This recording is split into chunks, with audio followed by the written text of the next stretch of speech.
জয় রাধা মাধব জয় কুঞ্জ বিহারী।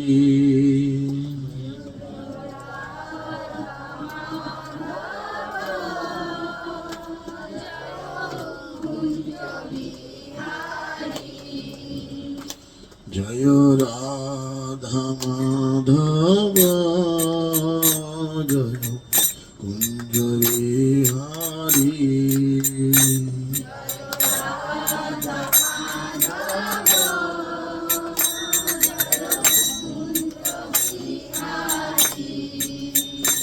জয় গোপী জন বল্লভ জয় গিরিবরধারী।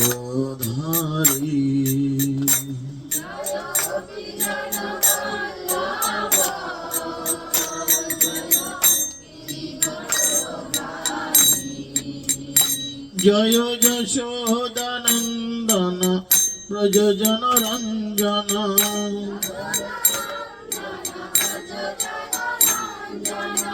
যশোদানন্দন ব্রজজন রঞ্জন।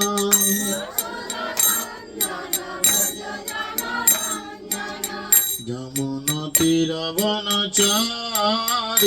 জয় কুঞ্জ বিহারী।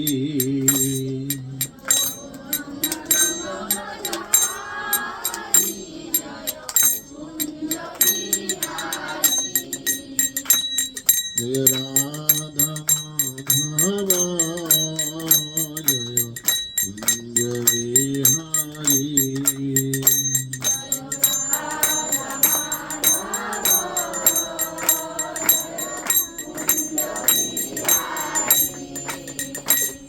হরে কৃষ্ণ কৃষ্ণ কৃষ্ণ হরে হরে হরে রাম রাম রাম হরে হরে। হরে কৃষ্ণ কৃষ্ণ কৃষ্ণ হরে হরে হরে রাম রাম রাম হরে হরে। হরে কৃষ্ণ কৃষ্ণ কৃষ্ণ হরে হরে হরে রাম রাম রাম হরে হরে হরে কৃষ্ণ কৃষ্ণ কৃষ্ণ হরে হরে হরে রাম রাম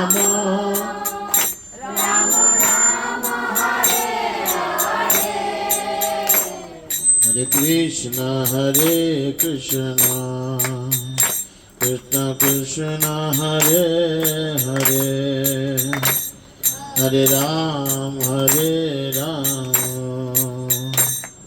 রাম রাম হরে হরে হরে কৃষ্ণ কৃষ্ণ কৃষ্ণ হরে হরে হরে রাম রাম রাম হরে হরে। জয় রাধা মাধব জয় রাধা মাধব রাধা মাধব জয় রাধা মাধব রাধা মাধব রাধা মাধব জয় জয় গৌর নিতাই জয় গৌর নিতাই। পঞ্চতত্ত্ব জয় গৌর নিতাই জয় জয়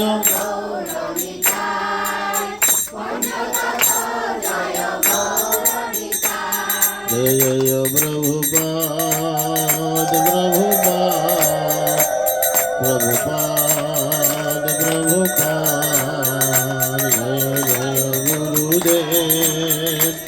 জয় গুরুদেব গুরুদেব নিতাই গৌর হরি বল হরি বল হরি বল নিতাই গৌর হরি বল হরি বল হরি বল গৌর ব্রহ্মানন্দে ओम ज्ञानं तिमिरन्धस्य श्रीमते जय पताका स्वामी नीति नामिने नमोचर्य पादाय निताय कृपा प्रदायिने गौर कथा धामोदाय नगर ग्राम तारिणे नमोयं विष्णु पादाय कृष्ण पृष्ठाय भूतले श्रीमते भक्ति वेदांता स्वामी नीति नामिने नमस्ते सरस्वती देवे गौरवाणी प्रचारिणे निर्विशेष शून्यवाद पश्चात्देशतारिणे जय श्री कृष्ण चैतन्य प्रभु नित्यानंद श्री अद्वैत गदाधर शिवासदि गौरभक्तवृंद हरे कृष्ण कृष्ण कृष्ण हरे हरे हरे राम राम राम हरे हरे ओम नमो भगवते वासुदेवाय ओम नमो भगवते वासुदेवाय ओम नमो भगवते वासुदेवाय हरि ओम तत्सत हरे कृष्ण सकल के आंतर्जातिक कृष्ण भावनामृत संघ तथा इस्कन नामक पक्ष থেকে প্রীতি শুভেচ্ছা এবং অভিনন্দন প্রীতি শুভেচ্ছা এবং অভিনন্দন জ্ঞাপন করি। আপনারা সকলেই জানেন এই কলিযুগে কেবলমাত্র ভগবানকে প্রাপ্ত হওয়ার একটাই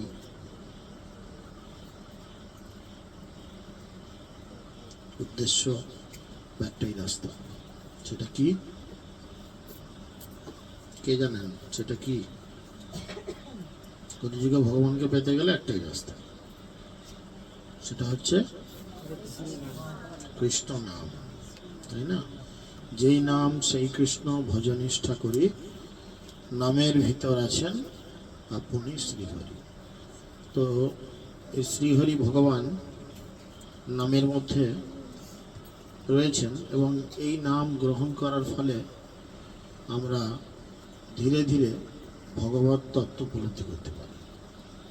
তো আপনারা সকলেই জানেন এই হরে কৃষ্ণ মহামন্ত্রকে এই জগতে বেশি প্রচার করার বা মানুষের কাছে পৌঁছে দেওয়ার জন্য সব থেকে বেশি উৎসাহ দেখিয়েছিলেন কলিযুগের স্বয়ং ভগবান চৈতন্য মহাপ্রভু। তিনি সকলকে বলেছিলেন, বিশেষ করে তার পারিষদ বর্গের অন্যতম দুইজন ছিলেন নিত্যানন্দ প্রভু এবং হরিদাস ঠাকুর। মহাপ্রভু বলেছিলেন, শোনো শোনো নিত্যানন্দ, শোনো হরিদাস, আমার আজ্ঞা সর্বত্র করহ প্রকাশ, প্রতি ঘরে ঘরে গিয়ে কর এই ভিক্ষা, বল কৃষ্ণ ভজ কৃষ্ণ কর কৃষ্ণ শিক্ষা। বাচ্চাদের সবসময় পেছনে রাখতে, ওরা বড়দের মতো শান্ত। এই শিক্ষাগুলো লিডারদের থাকা দরকার। ওরা শান্ত নয়, ওরা তো শান্ত হবে না, ওদের পেছনে দিতে হবে, তোরা ঝামেলা পেছনে করে। আর সামনে থাকলেই চুলচুল করবে, আর আমার মনোসংযোগ ক্যামেরা থেকে ওদের কাছে বারবার যাবে।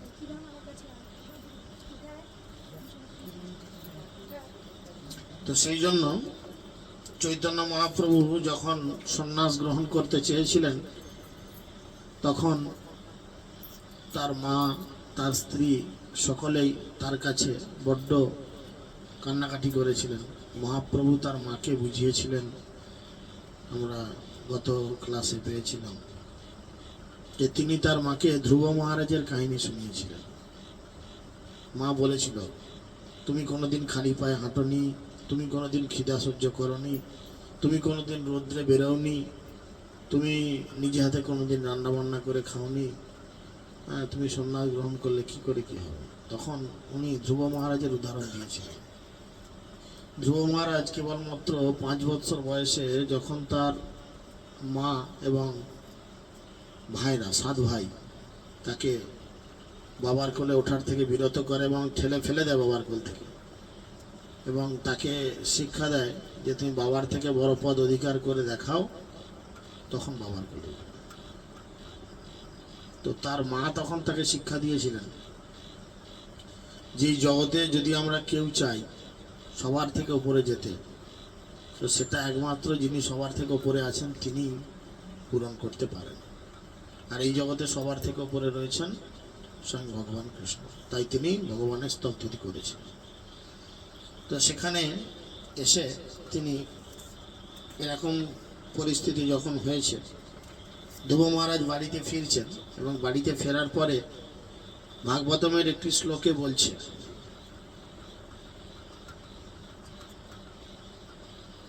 বসুন্ধরা সা বসতিশ্চ ধন্যা স্বর্গে স্থিতা তত্র পিতরোপি ধন্যা যস্য সুত বৈষ্ণব নাম লোকে যস্যস্তি বৈষ্ণব পুত্র পুত্রাণি স বিধীয়তে অবৈষ্ণব শতপুত্র জননী সুকর সমা। ভাগবতমে বর্ণনা করা হয়েছে। অনুবাদ কি? এটা তো সংস্কৃত বললাম, অনেকেই হয়তো বুঝি না। বাংলা অনুবাদ কি না, এই জগতে যার পুত্র বৈষ্ণব বলিয়া খ্যাতি লাভ করেছেন, এই জগতে যার পুত্র বৈষ্ণব বলিয়া খ্যাতি লাভ করেছেন সেই জননী ধন্য, তার কুল পবিত্র, পৃথিবী এবং তার বাসস্থান ধন্য, স্বর্গে অবস্থিত দেবলোক ও পিতৃলোকেরাও তার জন্য ধন্য। যার পুত্র বৈষ্ণব তিনি যথার্থ পুত্রবতী, শত অবৈষ্ণব পুত্রের জননী সুকরী তুল্য। এখানে তিনি বলছেন একজন বৈষ্ণবের গ্লোরিফিকেশন করেছেন। ধ্রুব মহারাজ মাত্র 5 বৎসর বয়স। এই বাচ্চাগুলোর কার 5 বছর বয়স আছে? তোদের কার 5 বছর বয়স? কারণ নাই, সব বেশি না কম ওইটি হয়। তো যাই হোক, 4-5 বছরের বাচ্চা মানে এরকমই বাচ্চা হবে। তো ধ্রুব মহারাজ মাত্র 5 বৎসর বয়সে গৃহত্যাগ করেছেন, গভীর জঙ্গলে চলে গেছেন। বৃন্দাবনে তিনি মধুবনে চলে গেছেন এবং মধুবনে গিয়ে যমুনার পাশে বসে তপস্যা করেছেন। তপস্যা করে তিনি যখন সেই তপস্যা করতে গিয়ে অনেক সমস্যা এসেছে, বিশেষ করে দেবদেবীরা অনেক সমস্যা করেছেন। ইন্দ্র ভয় পেয়েছে আমার পথ চলে যাবে, ব্রহ্মা ভয় পেয়েছে আমার পথ চলে যাবে, অন্যান্য পাশে বসে হাত লাড়তে কেন, কি মুশকিল কথা, খুব মুশকিল তো তোমাদের এখানে প্রচার করো। ওকে হলে ট্রেনে বার করে নিয়ে যাও, ঝামেলা করলে।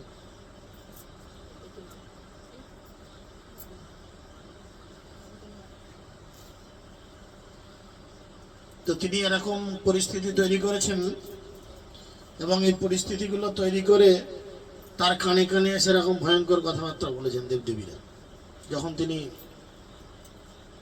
ধ্যানে মগ্ন। কখনো এসে কানে বলেছেন এই তোর মা মরে গেছে, কখনো বলেছেন তোর বাবা মরে গেল, তোর পায়ের কাছে দেখ একটা বিশাল বড় সাপ, ওই দেখ জঙ্গলে আগুন লাগিয়ে দিয়েছে, আগুন হয়ে গেছে, তুই পুড়ে ছাই বাড়ি চলে যা। কিন্তু ধ্রুব মহারাজ ভগবানের ধ্যানে অবিচল ছিলেন, তাই তিনি জীবনের অন্তে ভগবানকে পেয়েছেন।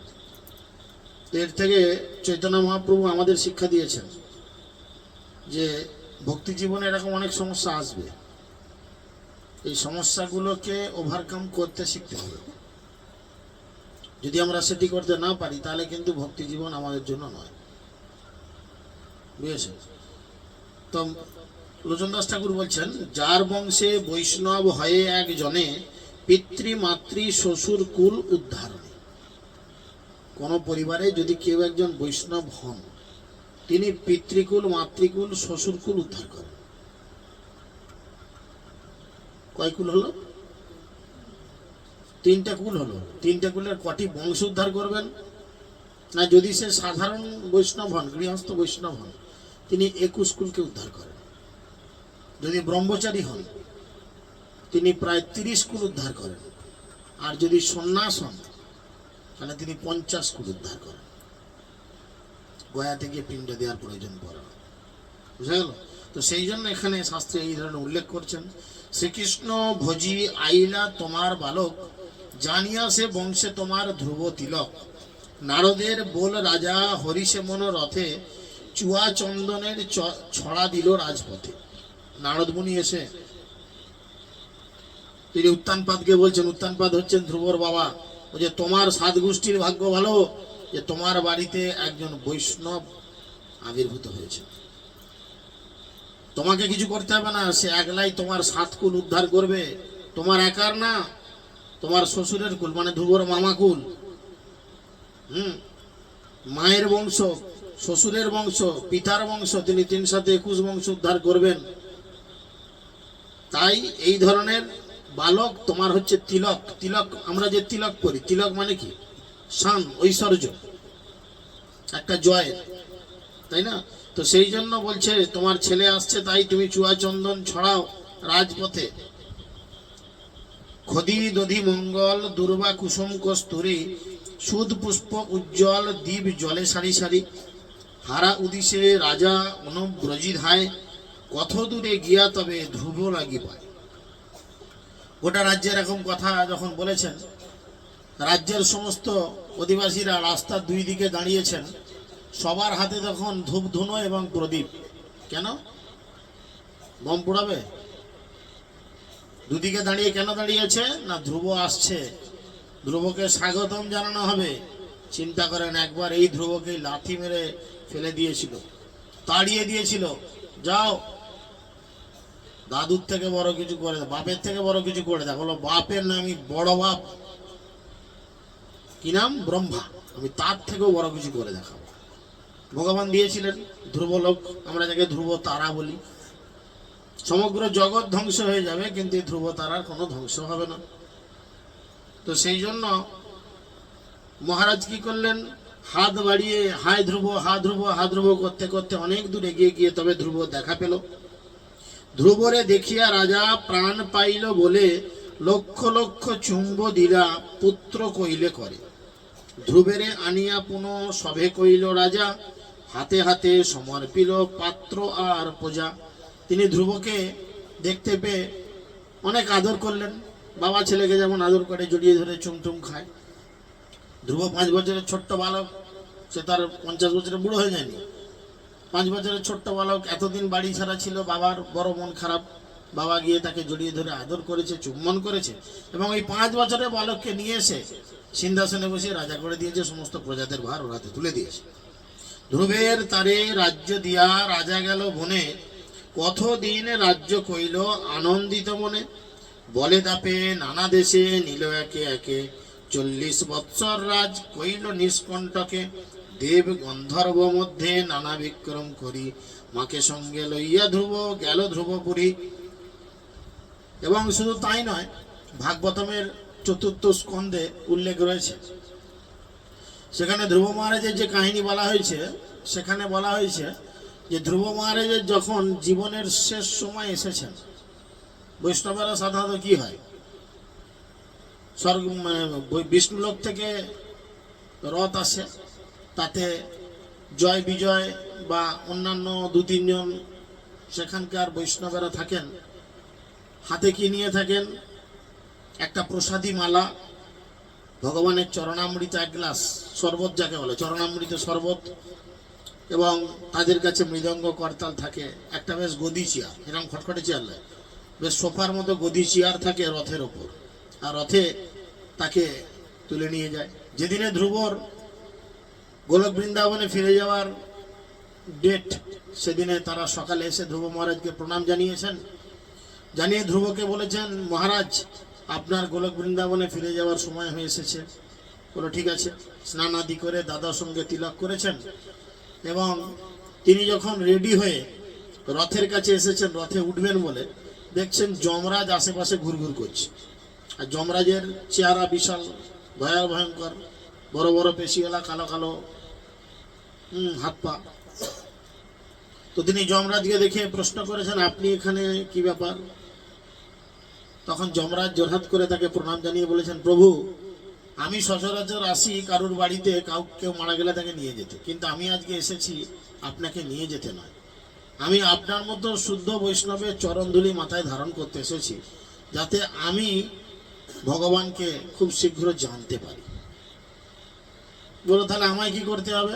না, আপনি তো এই রথে উঠবেন, রথে ওঠার পূর্বে সিঁড়িতে পানা দিয়ে সিঁড়ির কাছে আমি মাথাটা রাখছি, আমার মাথায় আপনি পা দিয়ে সিঁড়িতে উঠুন, যাতে আপনার চরণধুলি স্পর্শে আমার হৃদয় পরিপূর্ণ হয়ে ওঠে আনন্দে।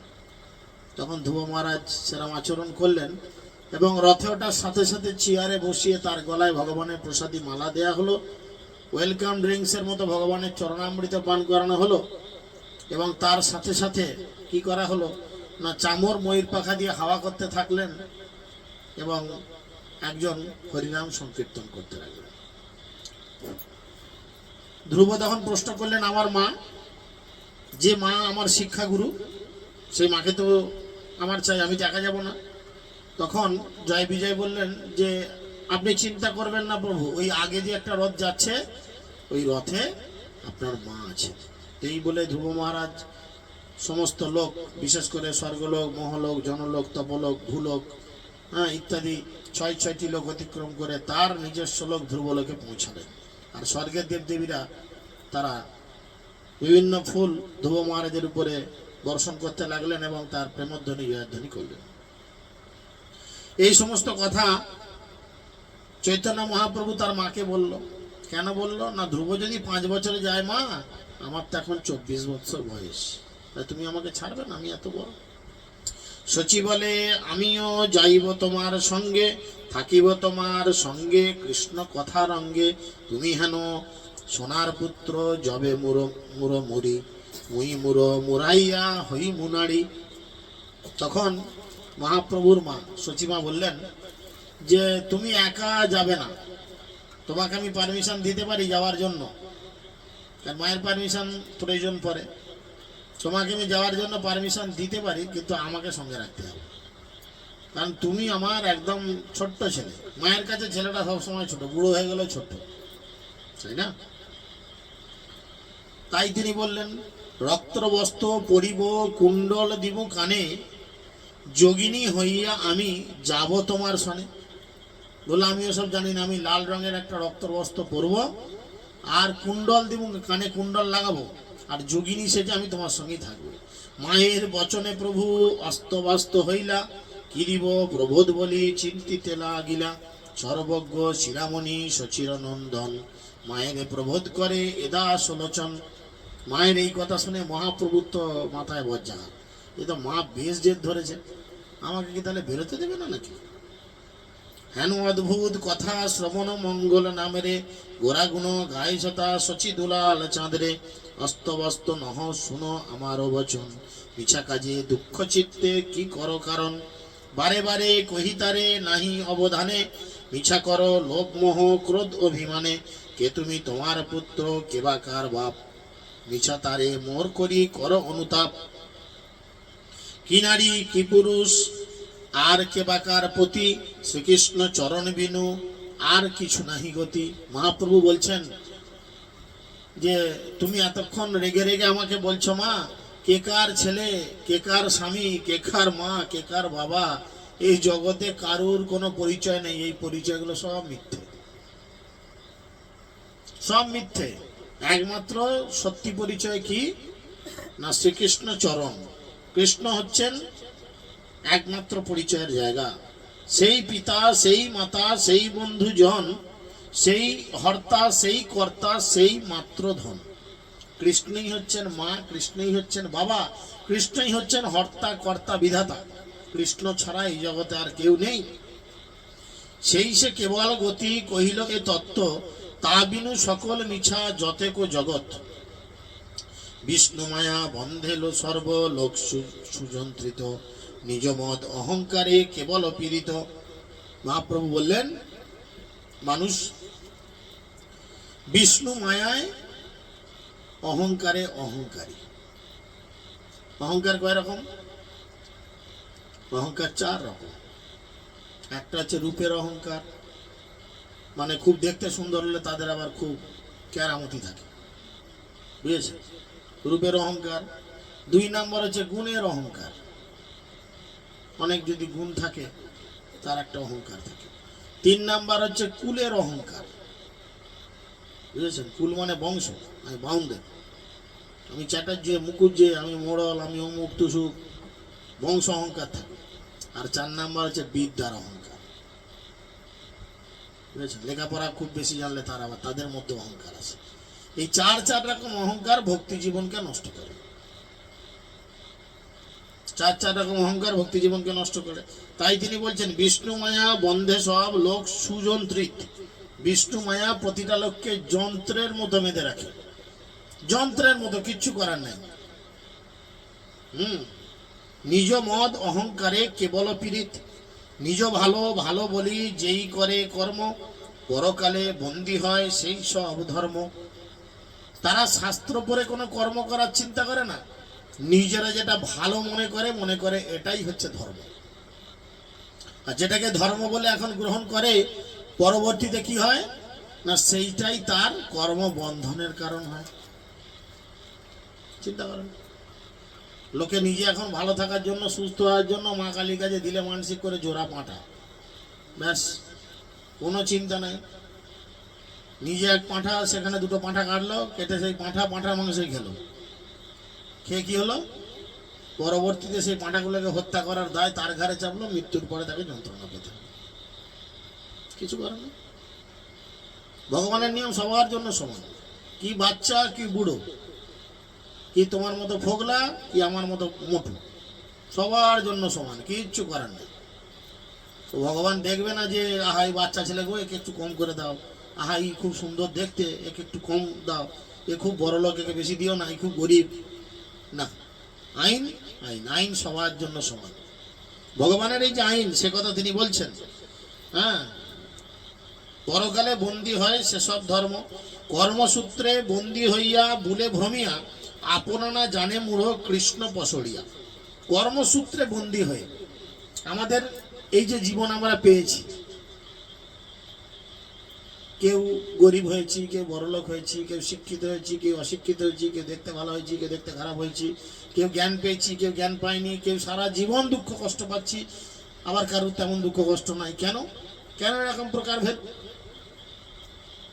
না, পূর্ব জীবনে যে যেমন কাজ করেছি সে তেমন জীবন এখন লাভ করেছি। এখন এই জীবন লাভ করে যদি কৃষ্ণকে আবার ভুলে যাই, তাহলে কি হবে?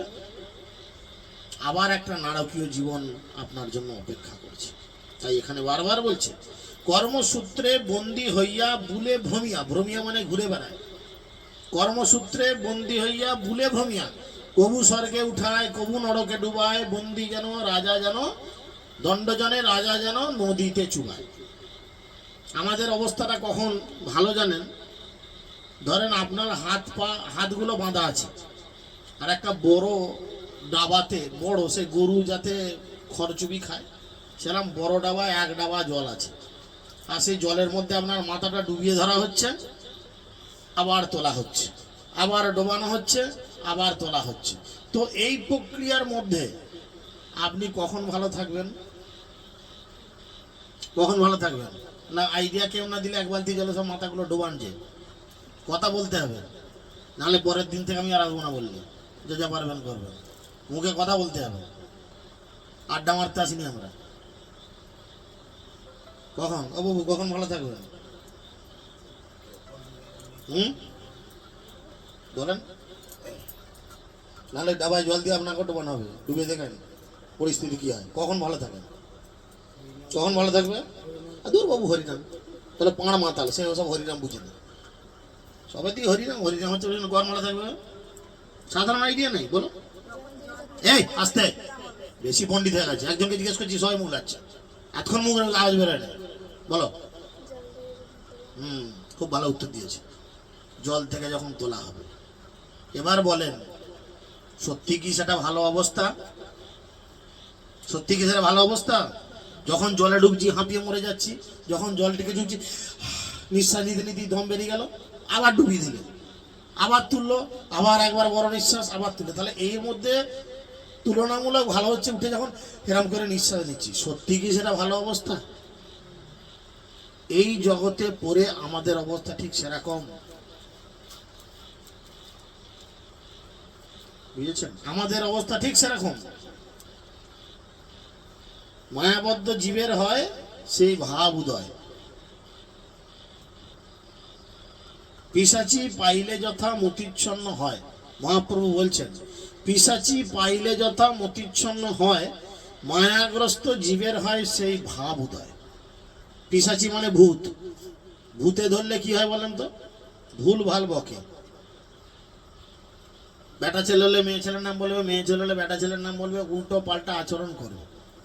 যেখানে ঘর তার উল্টো জায়গায় ঘর বলবে। যদি কোথা থাকিস না বাঁশ গাছের ডগে, বাঁশ গাছের ডগে কি মানুষ থাকে বলো? ভুলভাল বলবে। কেন না ভূতে ধরেছে। এই ভূত ছেড়ে গেলে তখন সঠিক উত্তর দেবে সে। সেরকম আমাদেরও ভূতে পেয়েছে, বুঝেছেন? আমাদের প্রত্যেককে ভূতে পেয়েছে। ভূতে পেয়েছে বলেই আমরা কৃষ্ণকে ভুলে গেছি। কৃষ্ণ ভুলি বদ্ধজীব অনাদি বহির মুখ, অতএব মায়া দেয় তারে সংসার আদি দুঃখ। কৃষ্ণকে ভুলে গিয়ে যখন আমরা এরম পজিশনে পড়েছি, কৃষ্ণ আমাদের সবার জন্য একটা করে গিফট দিয়েছে। গিফট। পেছনে বসলে চলবে না। এই ক্যামেরা চলছে, দিকে যাও, ওই ধারে যাও, একদম সরো, ওখান থেকে উঠো।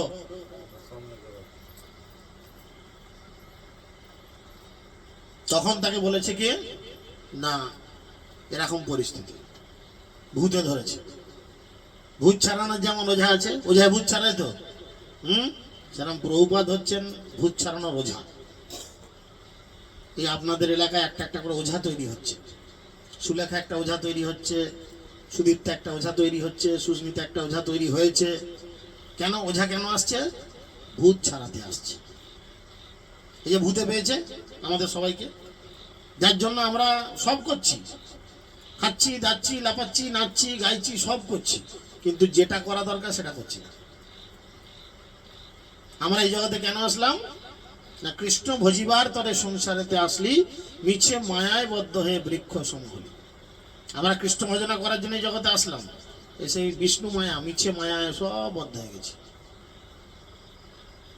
আদরের ছেলে স্বজনের কোলে কাটানো অনেক কালো, বার্ধক্যে এখন শকতির অভাবে কিছুই নাহি লাগে ভালো। ছেলেকে কোলে নিয়ে বসে আছি, আহা আমার নাতি, আমার পুতি। হয়তো ওই একটা ভালো বেশ সাঁড়া মুরগি ছিল, তাকে মেরে খেয়েছি একদিন। আজকে সে আমার নাতি হয়ে এসছে, আমার প্রতিশোধ নেবে বলে। এখন নেবে না, একটু বড় হবে, গা গতরে মানুষ আসবে, তারপরে বুড়িকে গোড়ালে মেরে দেবে। যেমন মুরগিটার পিঠটা কিলিয়ে মেরেছিলি তুই আমাকে, এরম করে খিচে গেল, তোর পিঠ আমি কিলাবো, আমাকে একটু বড় হতে দে। কারণ যেমন আম গাছ পুঁতলে আম সঙ্গে সঙ্গে ধরে না, গাছ পুঁতলে আম সঙ্গে সঙ্গে ফল ধরে না। গাছকে লাগাতে হয়, তার থেকে 4-5 রকম প্রক্রিয়াকরণ হওয়ার পরে তারপরে তাতে ফল ধরে। সেরকম আমরা যে অপরাধ করছি, পাপ করছি, এর ফল কখন ভোগ করব? এই 5টা প্রক্রিয়াকরণ পারানোর পর। তাই এখনো সময় আছে। মহাপ্রভু বলছেন এখনো সময় আছে। জীব যদি ইচ্ছা করে, এই কলিযুগ, যেটাকে ধন্য কলিযুগ বলছে, এই কলিযুগেই সে ভগবানের নাম গ্রহণ করে এই জগৎ থেকে উদ্ধার লাভ করতে পারে। না হলে কিছু করার নেই। কোনো উদ্ধারের রাস্তা নাই, রাস্তা নাই, রাস্তা নাই, কোনো রাস্তা নেই, একদম টোটালি লক, কিছু করার নেই। ওই জন্য তিনি বলছেন কি, চতুর্দশ লোক মধ্যে মানুষের জন্ম, দুর্লভ করিয়া জানি কহিল এ কর্ম। 14টা লোক আছে, 14টা ভুবন আছে। সেই 14 ভুবনের মধ্যে যদি মানুষ জন্ম পায়, তাহলে মহাপ্রভু বলছেন দুর্লভ করিয়া জানো এই কহিল করো। দুর্লভ মানে যেটা সহজে পাওয়া যায় না, বুঝেছেন? তাহলে এই মানুষ জীবন সহজে আমরা পাইনি। সবাই মানুষ তো নাকি না, গরু ছাগল আছে কেউ মানুষ তো, কিন্তু মানুষের মতো দেখতে, মানুষের মতো কাজ হচ্ছে না। বলেন, মানুষ আকার হইলে কি হয়? করহ ভূতের কাম। ওই যে ভূত যেমন উল্টো পাল্টা বকে, উল্টো পাল্টা করে, করহ ভূতের কাম। নহিলে বদনে কেন না বলো শ্রীকৃষ্ণ গোবিন্দ নাম। দুটো হিন্দি গান গাইতে বলুন, দিব্যি গাইবে, ঠিক আছে? কিন্তু একবার একটু হরিনাম করতে বলুন, পাগল নাকি ছাগল নাকি বলে পালাবে। করে কিনা মানুষে করে না, মরে গেলে করে, সে স্মরণ নির্যাসন করে, তার আগে করে না। মানুষের চিন্তা। তো সেই জন্য তিনি বলছেন বিষম বিপাক ইথে আছয় অপার ক্ষণেক ভঙ্গুর এই অনিত্য সংসার। এই সংসার হচ্ছে ভঙ্গুর, ভঙ্গুর মানে ভেঙে যায় যেটা তাড়াতাড়ি, এই আছে এই নেই, কালে মিত্র অকালে অপর। এই বেঁচে আছি, এই রাস্তা দিয়ে বের থেকে দুম করে স্ট্রোক হয়ে গেল, গাড়ির ওপরেই গদাম করে পরে মরে গেল, হতেই পারে না? কিছু ফালতু কথা বলছি, হতেই পারে। নিঃশ্বাসে কোনো বিশ্বাস নাই যে আপনি এইটা টেনেছেন এর পরেরটা ছাড়বেন, যেটা টানলেন সেটা ছাড়বেন, এর কোনো গ্যারান্টি নাই, যখন তখন বন্ধ হয়ে যেতে পারে, বুঝেছেন? তো সেই জন্য বলছে ক্ষণেক ভঙ্গুর এই অনিত্য সংসার, তবুও দুর্লভ জানি মনুষ্য শরীর, শ্রীকৃষ্ণ ভজয় যে মায়ার হইয়ে স্থির। এই জগতের সবকিছু জনি হচ্ছে ভঙ্গুর, কিন্তু যদি এই ভঙ্গুর দেহ পাওয়ার পরেও কেউ যদি মনুষ্য শরীর পায় এবং মায়াকে একটু সহ্য করে কৃষ্ণের ভজনা করে স্থির হয়ে, শ্রীকৃষ্ণ ভজন মাত্র এই সব দেহ মুক্ত বন্ধ হয় যদি কৃষ্ণ করে নেহ। এই সমস্ত দেহগুলো কি হবে? ধীরে ধীরে কৃষ্ণের কাছে পৌঁছাতে পারবে, কৃষ্ণ তাকে গ্রহণ করবে, কৃষ্ণ তাকে গ্রহণ করবে, কৃষ্ণ কার কাছে পৌঁছাতে পারবে। পুত্র স্নেহে করমরে যত বড় ভাব, শ্রীকৃষ্ণ চরণ হইলে কত হয় লাভ। সংসারে আরতি করে মরিবার তারে, শ্রীকৃষ্ণে আরতি করে ভব তরিবারে। মানুষ সংসার আরতি করে, দেখবেন বেশিরভাগ বাড়িতে সন্ধে হলেই একটা প্রদীপ নিয়ে এলতলা বেলতলা, এই ঘর সেই ঘর, মড়াইতলা, মনসা তলা, এই তলা, যার যে তলা আছে সব জায়গায় প্রদীপটা দেখিয়ে দুকিয়ে এসে রেখে দেয়। প্রদীপকে এইভাবে দেখানো উচিত। প্রদীপ হচ্ছে ভগবানের নিবেদিত একটি আরতির সরঞ্জাম। এখানে সেই জন্য তিনি বলছেন যে সংসার আরতি করে মরিবার তারে, মরবার জন্য সংসার আরতি করে। শ্রীকৃষ্ণে আরতি করে ভব তরিবারে। আর যদি সে ভুল করে, সন্ধ্যাবেলা আরতি হয়েছে না হয়নি, এই যে সন্ধ্যাবেলা যদি আরতি করে, ওই একই প্রদীপ হয়তো 2 বছর আগে যখন ভক্ত হয়নি এলতলা বেলতলা দেখাতো, জানি না এখন দেখায় কিনা, উচিত নয় যদি দেখায়, প্রয়োজন নেই। যদি ভগবানকে দেখা না তাহলে কি না ভব তরিবারে, মানে এই ভবসাগর, তরিবারে মানে উদ্ধার পাবে সে। এই ভবসাগর থেকে উদ্ধার পেতে পারবে যদি ভগবানকে সারথি করে। সেই সে পরম বন্ধু, সেই মাতা পিতা, শ্রীকৃষ্ণ চরণে যেই প্রেম ভক্তি দাতা। মাকে বলছে মা, সেই হচ্ছে প্রকৃত মা বা সেই হচ্ছে প্রকৃত বাবা, যে সন্তানকে কৃষ্ণ প্রেম পাওয়ার জন্য সাহায্য করে। মহাপ্রভু বলছেন সেই সে পরম বন্ধু, সেই পিতা মাতা, শ্রীকৃষ্ণ চরণে যেই প্রেম ভক্তি দাতা। কৃষ্ণের বিরহে মোর অন্তর কাতর, চরণে পড়িয়া বলি স্তবন উত্তর। বিস্তর প্রীতি মোরে করিয়াছ তুমি, তোমার আজ্ঞায় শুদ্ধ চিত্ত হই আমি। আমার নিস্তার হয় তোর পরিত্রাণ, শ্রীকৃষ্ণ চরণ ভজ ছাড়ো পুত্র জ্ঞান। তুমি আমাকে ছেলেবেলা থেকে খাইয়ে দাইয়ে আমার প্রতি অনেক স্নেহ দেখিয়েছ মা, এর জন্য তোমাকে অনেক ধন্যবাদ। কিন্তু এখন আমাকে পুত্র জ্ঞান করা ছাড়ো, আমার কথা ভুলে যাও, ভুলে গিয়ে বরঞ্চ তুমি কি করো? কৃষ্ণের ভজনা করো। বুঝে গেল? তুমি কৃষ্ণের ভজনা করো।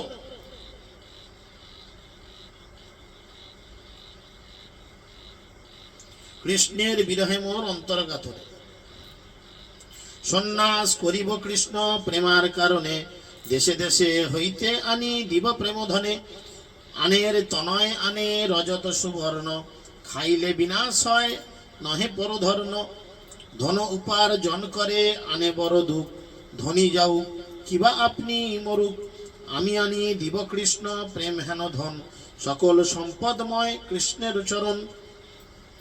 বলছে ছেলেরা বাইরে ব্যবসা করবে, চাকরি করবে, ইত্যাদি করে ধন উপার্জন করে আনবে, এনে কি হবে? আলমারিতে রেখে শোবে রাত্রেবেলা। তারপরে কি হবে? টেনশন বাড়বে। এই ডাকাতি হলো না তো, এই চোর ঢুকলো না তো, ধরেন বহু ব্যবসা করে বহু টাকা জোগাড় করে ইনকাম করে আলমারিতে রেখেছে,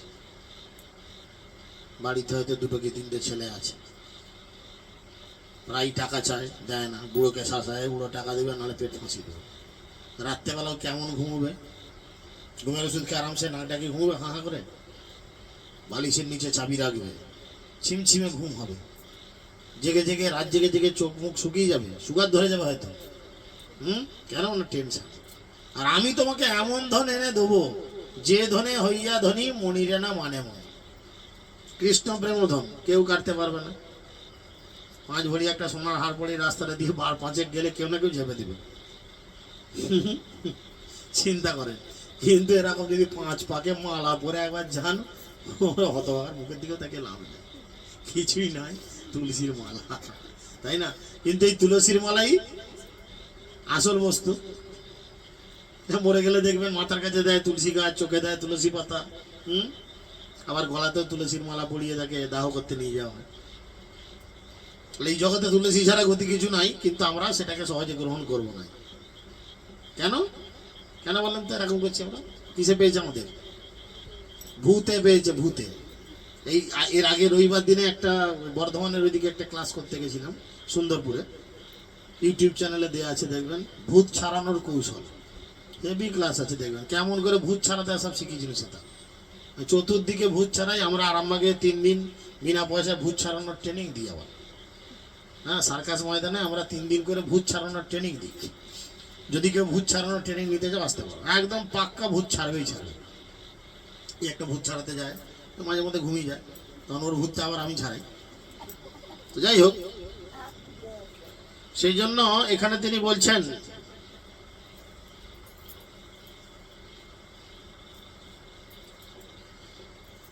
আমি আনি দিব কৃষ্ণ প্রেম হেনধন, সকল সম্পদময় কৃষ্ণের চরণ, ইহলোক পরলোকে অবিনাশী প্রেমা, আজ্ঞা দেহ কেহ নামা চিত্তে দেহ ক্ষমা, সকল জনমে পিতা মাতা সবে পায়, কৃষ্ণ গুরু নাহি মিলে বুঝ হইয়ায়। মহাপ্রভু বলছেন, হে মা, জনমে জনমে সবাই বাবা মা পায়, বাবা মা ছাড়া কেউ সহজে জন্মায় না। রাস্তা যে নেড়ি কুত্তাটা ঘুরছে, হয়তো আপনি জানেন না তার বাপকে তার মাকে, কিন্তু তার বাপ মা নিশ্চয়ই আছে, নাহলে সে তার আকাশ থেকে দুম করে পড়ে যায়নি। প্রত্যেকটা জিনিসেরই কিন্তু বাবা মা সে পায়, কিন্তু প্রতি জীবনে ভগবান আর গুরুদেব জোটে না। একবার ফসকালে 1 কোটি জীবন অপেক্ষা করতে হয়। ওই জন্যই চৈতন্য চরিতামৃতে বলছেন, ব্রহ্মাণ্ড ভূমিতে কোনো ভাগ্যবান জীব গুরু কৃষ্ণ প্রসাদে পায় ভক্তি লতা বীজ। কোন ভাগ্যবান জীব, সবার জন্য জুটে না, সবাই সেই বীজ পায় না। গুরুদেব হৃদয়ে ভক্তিলতার বীজকে বপন করে দেন, আর সেই বীজকে আমাদের যত্ন করে লালন পালন করতে হয়। মালি হয়ে সেই বীজ করে আরোপণ, শ্রবণ কীর্তন জলে করয় সেচন। শ্রবণ মানে কানে শোনা, কীর্তন মানে মুখে বলা।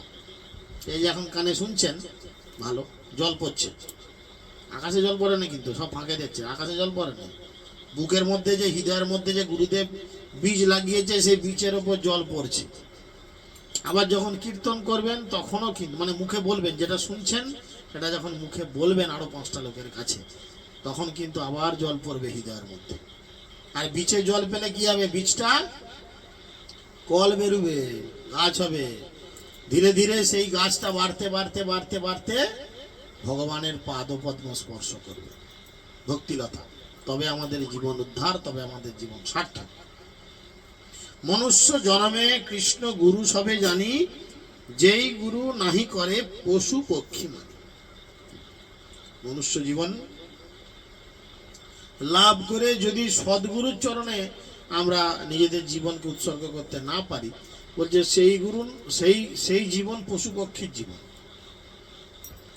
ইহা শুনি শচী দেবী বিস্মিত হিয়ায়, বিশ্বম্ভর মুখপদ্ম এক দৃষ্টে। এদিকে মায়ের আর মুখে কোনো কথা নাই, মাকে তো ঠিক পয়েন্টে পয়েন্টে কথা বলেছে। মা অবাক হয়ে মহাপ্রভুর মুখের দিকে তাকিয়ে রয়েছে। চতুর্দশ লোকনাথ মায়া কইলে দূর, সর্বজীবে দেখে শচী এক সমতুর, সেইক্ষণে বিশ্বম্ভরে কৃষ্ণ বুদ্ধি হইল, আপন তনয় বলি মায়া দূর কইল। নবমেঘ যিনি দুতি শ্যামকলে বর, ত্রিভঙ্গ মুরারিধর বড় পীতম্বর। গোপ গোপী গোপালের সনে বৃন্দাবনে, দেখিল আপন পুত্র চকিত তখনে। দেখি শচী চমৎকার হইল অন্তরে, পুলকে আকুল অঙ্গ কম্প কলে বরে। শচীমার দিকে কি দেখলেন? যখন শচীমা চুপ হয়ে গেলেন, বিশ্বম্বরের মুখের দিকে তাকিয়ে রইলেন, তখন বিশ্বম্বর কি করলেন? তার নিজের প্রকৃত রূপ মাকে দেখালেন। নিমাইকে? নিমাই হচ্ছেন স্বয়ং ভগবান কৃষ্ণ। ব্রজেন্দ্র নন্দন যেই শচী সুত হইল, সেই শচী সুত মানে শচীর পুত্র ব্রজেন্দ্র নন্দন কৃষ্ণ।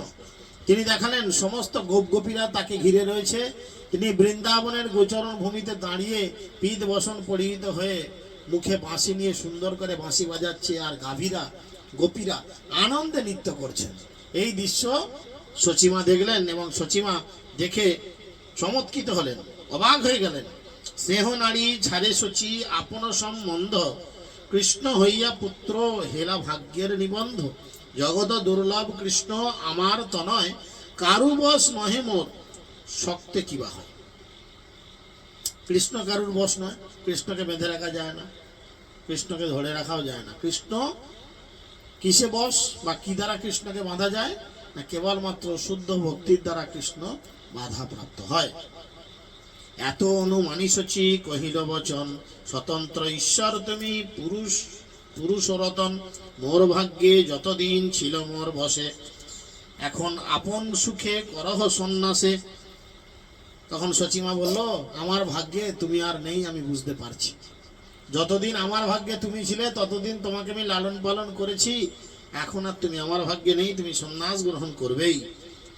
এক নিবেদন মোর আছে তোর ঠাঁই, ওই ছন সম্পদ মোর কি লাগিয়া যায়। ইহা বলি সকরুণ ভেল কণ্ঠস্বর, ৭-৫ ধারা গলে নয়নের জল। ফুকারি ফুকারি কাঁদে শচী সুচরিতা, মায়ের কন্দনে প্রভু হেঁট কইল মাথা। শচীমা তখন বুঝতে পারলেন ছেলে আমার সন্ন্যাস গ্রহণ করবেনই করবেন, একে কোনোভাবে আটকানো যাবে না। তখন শচীমা কি করলেন? নিমায়ের হাত দুটো ধরে বড় কান্না করতে আরম্ভ করলেন, ফুঁপিয়ে ফুঁপিয়ে। ফুকারি ফুকারি মানে ফুঁপিয়ে ফুঁপিয়ে কাঁদছে। আর মহাপ্রভু বুঝতে পারছেন যে মা এটা মায়ায় কাঁদছেন। মা যখন বুঝবে যে আমি কোনো সাধারণ ব্যক্তি নয়, আমি হচ্ছি স্বয়ং ভগবান কৃষ্ণ, তখন মার কান্নাকাটি করবে। তখন মহাপ্রভু নিজের মাথা নিচু করে রাখলো। পুনরপি মুখ তুলে কহে বিশ্বম্ভর, শুনো গো জননী তুমি আমার উত্তর। আবার মুখ তুললেন মহাপ্রভু, তুলে তার মাকে বললেন, মা আমার উত্তরটা শোনো। যেদিন দেখিতে তুমি চাও অনুরাগে, সেই ক্ষণে আমা তুমি দেখিবারে পাবে। মা তোমাকে আমি কথা দিচ্ছি, তোমাকে আমি কথা দিচ্ছি। কি কথা?